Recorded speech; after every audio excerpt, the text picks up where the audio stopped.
Good morning, everyone. Thank you for attending this preliminary hearing for the Scottish COVID-19 inquiry. There are a number of matters to be addressed this morning. First, I will provide an update on the availability of our hearing suite. Second, I will outline recent and ongoing work of the inquiry. Third, I will touch on the preparations that have been made for the implementation hearings that are to commence on 5th October 2026. Fourth, I will outline investigative themes that will be addressed with various witnesses during the implementation hearings. Finally, I will make some comments on the selection of the witnesses to be led during the hearings. Today, there will be no statements from counsel to the inquiry. Immediately following my remarks, we will have an adjournment of 40 minutes to allow legal representatives to consider and take instructions on what, if any, questions they wish to put to me. If a legal representative does wish to ask a question, these should be emailed to the core participant mailbox within 20 minutes of the start of the adjournment. I and my team will then consider the questions before recommencing the hearing. I will read out the questions and my responses. If any of the questions cannot be answered today, a response will be issued to all core participants via the core participant mailbox by close of business on Friday the 28th of August. Hearing suite. Turning to the first issue, I am pleased to confirm we will be holding our hearings in our hearing suite at Waverley Gate. The Scottish Government has confirmed that the lease agreement has been finalised and the required retrospective building warrant is now in effect. The hearing suite therefore fully complies with the appropriate building regulations which set the necessary safety standards. Recent and ongoing work. I will now make some comments about recent and ongoing work. Let's Be Heard Volume 1. In early September, Let's Be Heard will publish the first of its volumes. This one narrating what participants said about their experience of financial and welfare support during the pandemic. Narrative records. Our next narrative record to be published will be on education and certification. Core participants with leave to appear in the education and certification impact hearings were provided with a draft and given 4 weeks to respond. They will each shortly receive an individual response from the inquiry solicitor, setting out how their comments have been dealt with. There is a large volume of evidence referenced in this narrative record that has not previously been published. Certain documents require to be sent to the original material provider to allow for consideration of redaction before these are shared or published. That process has begun, and we anticipate publishing the narrative record and all the supporting documents by the end of October. Core participant input. Moving to ongoing work, the first topic I want to mention is the contribution of the core participants to the inquiry's investigation. As I have explained previously, the inquiry has taken the approach of hearing first from those most affected by the pandemic in order that their evidence could be used to help inform our investigations. We will shortly hear from some of the organisations which were responsible for implementing the decisions of the Scottish Government. Views and information gathered during this phase of the investigation will similarly be used to guide our investigation of the decisions made and the process leading to these decisions. Core participants have made a significant contribution to shaping the inquiry's work by preparing thoughtful and considered closing statements at the end of each set of oral hearings. In addition, core participants contributed at an earlier stage to the preparation of the inquiry's list of issues and, more recently, by providing a list of key issues for them ranked in order of priority. Structuring our investigations in the way I have described means that the inquiry can ensure that it has at its full disposal all available evidence and lines of inquiry before hearing from the senior government officials and elected ministers who were responsible for taking the decisions on how best to respond to the pandemic. As I have already explained, core participants have, at various stages, been asked for input into the matters to be investigated by the inquiry. This is in recognition of the fact that new questions may have arisen over time in light of evidence led by the inquiry. In addition, due to the breadth of the terms of reference and the need to be mindful of both costs and the delivery timetable, the inquiry wished to ensure that the matters of the highest priority to core participants were covered in its investigation. It is for that reason that core participants were asked in December 2025 to provide a list of the key issues for them, ranked in order of priority. 17 core participants provided such lists.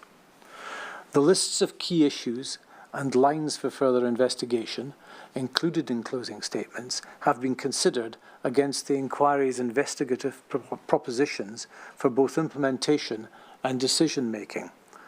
While the review against implementation propositions has been completed, the work is ongoing in respect of decision-making. This is a significant piece of work, both in terms of its size and importance to the investigation. It has involved the review of dozens of suggestions against over 1,000 investigative propositions. Once that work is completed, I have instructed the solicitor to the inquiry to engage with the legal representatives of each of the relevant core participants to explain the inquiry's intentions in respect of each issue identified by them, either in their key lists of issues or in closing statements. I anticipate that work will be completed by late September. Preparations for implementation hearings. Now I would like to turn to my third set of remarks, which concern the preparations that have been completed for the implementation hearings. Disclosure of evidence. On 6 August 2026, the inquiry disclosed to core participants 1,753 documents relevant to the implementation hearings. A further 105 documents were disclosed on 21st August. Approximately 138 further documents remain to be disclosed. The inquiry team is working to disclose these at the earliest opportunity. Further disclosure will be made each Friday until disclosure is complete.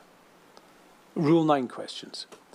Following comments received from core participants on the revised Rule 9 procedure that was circulated to core participants on 13th March 2026, the procedure that will apply to the implementation hearings has been finalised and was issued to core participants on 27th July 2026. Minor formatting amendments were made and a revised version sent to core participants and published on the inquiry website on 19th August. The procedure sets out the dates by which written applications for Rule 9 questions should be submitted and the date by which decisions will be communicated. It also sets out the procedure for seeking to ask Rule 9 questions arising on the day of the hearing. In previous hearings, the inquiry received a number of requests for questions to be put to witnesses that were not helpful due to their lack of focus. It is expected that applications for the upcoming hearings will be directed solely to specific matters of particular concern to the participants and only addressing points that will progress the inquiry to meeting its terms of reference. It is anticipated that legal representatives will exercise their professional judgment as to whether questions proposed by their clients meet these requirements. It will be unhelpful for lines of questions to be proposed that address matters covered by evidence already disclosed by the inquiry or of such a general nature as to be unnecessary to be addressed by the particular witness in the upcoming hearing. Questions which fall outside the scope of the terms of reference will not be accepted. Opening and closing statements. I confirmed in a direction published on 2nd March 2026 that core participants will not be invited to make opening statements, either in written or oral form, at the commencement of the implementation hearings. In respect of closing submissions, on 20th July 2026, I made a direction that A. Core participants may make written closing statements of up to 2,500 words to be submitted by 5 p.m. on Friday 6 November 2026. B. The written statement must indicate whether the core participant wishes to make an oral closing statement. C, core participants should only address matters that fall within those parts of the terms of reference for which they have been granted core participant status. And D, closing statements should identify any new issues for investigation that may assist the inquiry's future work and any lessons that core participants consider may be learned from the evidence currently available. This direction is available to view on the inquiry website. Oral closing statements will be heard on 17th and 18th November 2026.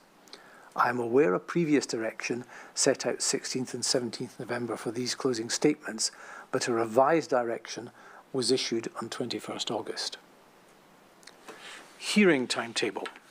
The witness timetable was issued to core participants on 21st July 2026. It will be published on the inquiry website on Thursday, 27th August. Changes to the timetable may occur as the inquiry and witnesses continue their preparation. The hearing schedule currently runs from Monday 5th October to Friday 23rd October. Requests to attend. An invitation to submit requests to attend the hearings will be published on the website on 27th August alongside the witnesses' timetable. At the start of next week, core participants' legal representatives will be invited to register attendance in person. The hearings will be broadcast on the inquiry's YouTube channel and can be followed online by anyone who wishes. Witness warnings. I have previously indicated that it is my intention to put all witnesses who will give evidence in the forthcoming implementation and decision-making hearings to do so on oath or subject to the appropriate affirmation. Where appropriate, I will also remind witnesses of the terms and effect of any relevant restriction orders. The inquiry is also required to take steps to avoid prejudice to other legal proceedings that may take place now or in the future. To that end, it may also be necessary to warn witnesses, based on my understanding of the evidence that they may give, that they will not be required to answer any question, the answer to which might tend to incriminate them in the commission of a criminal offence or which might or might otherwise prejudice current or future legal proceedings. Excuse me. Implementation hearings, investigative themes. I turn now to the implementation hearings themselves. The hearings represent the public element of the inquiry's investigations into the way key public bodies and organisations gave effect to the decisions of the Scottish Government during the pandemic. The following broad themes will be examined during the evidence. Pre-pandemic planning, whether existing planning arrangements provided a sufficient foundation for the effective implementation of Scotland's strategic response to the pandemic. Decision-making, specifically the decision-making of those responsible for implementing pandemic response measures, including how key decisions were reached and the extent to which competing risks, priorities and impacts were assessed before implementation. Advisory relationships, whether strategic decision-making during the pandemic was informed by appropriate operational expertise. Use of evidence, whether decision-making during the pandemic was informed by timely, accurate and sufficient data. Communication, whether the arrangements for developing and communicating information during the pandemic supported the effective implementation of the strategic response. Implementation. By that I mean how important elements of the strategic response operated in practice across a range of sectors and whether strategic decisions translated into effective operational delivery. Coordination, whether the arrangements for collaboration between national, regional and local organisations supported the effective implementation of the strategic response to the pandemic. Governance, specifically whether the governance arrangements operating during the pandemic supported the delivery of key public health functions. Accountability, whether leadership, responsibility and oversight arrangements supported the implementation of the strategic response to the pandemic. Selection of witnesses. Finally, I turn to the selection of witnesses. At the preliminary hearing on 10th March, I explained that the key implementers identified by the inquiry for the purposes of this phase of the inquiry's work are local government and COSLA, NHS territorial health boards, National Health Service National Services Scotland, Healthcare Improvement Scotland, Public Health Scotland, the Care Inspectorate, the SQA, the private care sector, the Scottish Courts and Tribunal Service, and Police Scotland. During the hearings, evidence will be led from 7 of those bodies and organisations. The inquiry does not currently intend to call witnesses from the Territorial Health Boards, Health Improvement Scotland, or the Scottish Courts and Tribunal Service. However, evidence obtained from them is included in the disclosure to co-participants. Existing UKI evidence. As I explained during the preliminary hearing on 10th March, the inquiry is required by paragraph 7 of the terms of reference to, quotes, make reasonable efforts to minimise duplication of investigation, evidence gathering and reporting with, end quotes, the United Kingdom COVID-19 inquiry.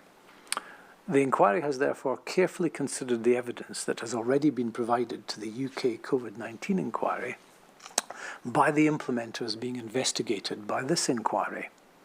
Whilst it is inevitable that some degree of duplication will occur, this inquiry has sought in its evidence gathering work only to ask questions of witnesses where evidence on new subjects was required or further evidence was required in respect of any matter already addressed by a witness in an earlier statement or in documentary evidence. To provide co-participants with a full picture of the relevant evidence of witnesses, their previous statements to this inquiry and or the UK inquiry have been included in the disclosure. The approach taken reduces the requests made by witnesses and organisations while allowing the inquiry to obtain all available evidence on the matters under consideration. The approach is also in accordance with Section 17, subsection 3 of the Inquiries Act 2005, which requires me, as Chair, to act with fairness and with regard also to the need to avoid any unnecessary cost, whether to public funds, to witnesses, or others. When selecting which witnesses should be asked to provide oral evidence, the inquiry has taken a number of matters into consideration. These include 1. Where the witness speaks to matters of strategic importance or of particular public concern, such that the inquiry considers they should be ventilated in public. 2. Where there is a need to examine issues covered in the statements in more depth, or where there are disputed facts. 3. The extent to which calling additional witnesses would meaningfully further the inquiry's investigations. Where possible, the inquiry has chosen to call the most senior individuals who are able to speak to the widest range of subjects. In some instances, however, other witnesses have been selected either due to their expertise or where it has not been possible to obtain statements from those first identified as the most appropriate. I turn now to these bodies where it is not currently intended that witnesses will be called to give oral evidence. Consistent with the role of COSLA as the collective voice of local government, the inquiry has decided to hear from that organisation on local government issues. Nonetheless, Rule 8 and Section 21 responses to this inquiry from local authorities, as well as Rule 9 responses to the UKI inquiry, have been reviewed by the inquiry. Section 21 responses from local authorities, who are also core participants, are included with the disclosure to core participants. Turning to Health Improvement Scotland and the Territorial Health Boards, the inquiry considered that, at this time, it is not necessary to supplement the written evidence with further oral evidence. This view was reached following review of the comprehensive evidence obtained by the UK inquiry, which was recovered by the inquiry together with the supplemental evidence obtained by this inquiry. The inquiry was able to focus its evidence in-gathering to issues that were either absent or merited amplification. It was determined that the sufficiently detailed evidence obtained addressed the issues and propositions of the inquiry, and therefore it was unnecessary to obtain further evidence by means of oral testimony. I have received correspondence from a small number of core participant groups asking the inquiry to reconsider its position on not calling certain witnesses. The inquiry's legal team will engage directly with the legal representatives of those groups over the next 2 weeks. Following those discussions, I will decide whether to instruct the calling of further witnesses. This completes all the remarks I wanted to make at this time. We will now break for 40 minutes. I will accept questions emailed to the core participant mailbox 20 minutes from now, which, if the clock in this room is correct, will mean 10 to 11, I do beg your pardon. So we will reconvene 40 minutes after now, which is, again, by my reckoning, 10 minutes past 11. I now adjourn this part of the hearing.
Now, good morning again, ladies and gentlemen. During the break, we received eight questions, and I will read each of these in turn, followed by the corresponding answer. So the first question was received from Care Home Relative Scotland and Promoting a More Inclusive Society, PAMIS. The question is as follows. The Chair indicated that Inquiry Council had considered the lists of issues provided by core participants, and a decision had been made on the issues to be taken forward in the investigation in relation to the implementation hearings. Can it be clarified when CPs are to be told about these issues? Further, how do these issues relate to the themes listed by the Chair? And my answer to that question is, as already mentioned, the solicitor of the inquiry will write to core participants by late September 2026. The themes are broad enough to encompass relevant issues raised. The second question again came from Care Home Relative Scotland and PAMIS. That question was in the following terms. The Chair advised that a further 138 documents are to be disclosed in relation to the implementation hearings. Can a timescale be given for this? In the event there is a delay, will the timescale for provision of informal and formal Rule 9 requests be varied? And my answer to that question is that all statements will be issued by 28th August and any remaining documents will be issued by 4th September 2026. Informal applications may be made at any time, however, in line with the protocol, only those made by 31st August will receive a guaranteed response by 9th September. Paragraph 6 of the Rule 9 direction sets out the process for late formal applications. Question 3 came from the Scottish Vaccine Injury Group, and that question was in the following terms. Will there be any representatives from one or more of the territorial health boards called to provide evidence to address issues relating to informed consent in connection with the implementation of the vaccination programme? And the answer that I give is that currently no witnesses are cited from the territorial health boards. However, this matter will be considered alongside the correspondence from some core participants referred to in my earlier remarks. Question 4 came from the Scottish Trade Union Congress and Scottish Hazards, and that question was, we note we will receive response from Inquiry Council as to our requests for themes under the informal process. How and on what date? How will we be told of the final scope of themes having regard to the requests from all core participants? And the answer to that one is straightforward. We wish to clarify the question and will do so and respond to all core participants by 28th August 2026 for the avoidance of doubt. The fifth question is from Scottish COVID Bereaved. It's a slightly longer question and is in the following terms. SCB have expressed concern that if the Scottish COVID inquiry is not looking at these bodies, NHS territorial boards and HIS Scotland will not be able to drill down into Scottish issues. We will engage with the SC inquiry over the next 2 weeks, as stated by Lord Brailsford at this morning's PH. The question SCB have is, if further witnesses are to be called to give evidence, when will their evidence be heard? Given that the hearings are due to take place shortly after this 2-week period, the SCB ask if a further preliminary hearing can be arranged in order that this matter can be addressed.